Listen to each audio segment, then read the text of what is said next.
And you have a choice of how and when you apply. So regular decision process is usually an early January deadline. And then they let you know if you're admitted sometime mid-spring.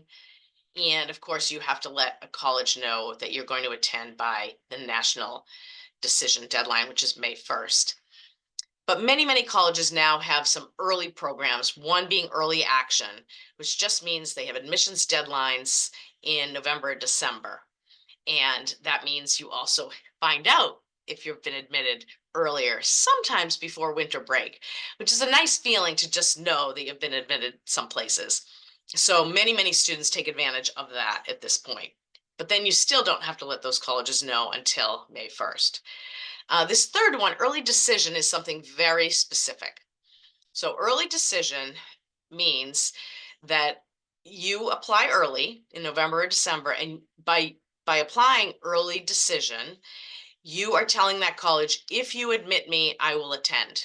That's a big promise, and it's a binding agreement. So you want to be really sure that you can follow through with that. And that means you want to know everything about that college. You want to make sure it is far and away your top choice, because what happens is if you are admitted, you are supposed to withdraw your applications from all other institutions, and you never get to hear about the decision from them or any financial aid from them.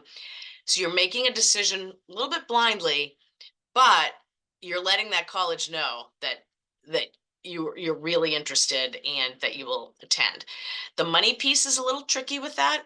So you really want to have taken advantage of any conversations with admissions and financial aid folks on those campuses. You want to do any calculators that they offer to show you what a financial aid package could look like, because you want to make sure you're telling them that you're going to come if they admit you. You want to make sure that it's going to be an affordable choice for you.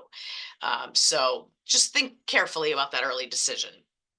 Rolling admissions is that some campuses just open up their college for admission, and you can apply over a long period of time, really not a deadline. In those cases, if you know you're going to apply to a college with rolling admission, I would say apply on the early end so that you take advantage of any financial aid that's available, all of that. An open admission, that would be, for example, our community colleges, which basically admit most students for most programs anytime. So you have a high school diploma or equivalent, you can get admitted to a community college, which is terrific. One thing to note, though, is it doesn't mean you can get admitted to every single program. There are still programs on community college campuses that are small programs. So it doesn't guarantee admission to every single program, but it guarantees admission to the college, the community college. And then what's part of the application? Well, first is the application form itself. And I mentioned the Common App. So that's one very popular application that many colleges use. And you go to commonapp.org, and that's where you apply. You complete your information there, and then you can send it to many colleges. There are a few others. The Universal College app, some colleges use that. The Coalition app, some colleges use that. Some colleges will allow you to use the Coalition app or the Common App, and you can make that choice. So you just have to find out what colleges will accept, and then you make the choice of the app to use. And then some colleges just have their own website application, for example, and some even have a paper application, although that seems to be getting fewer and fewer.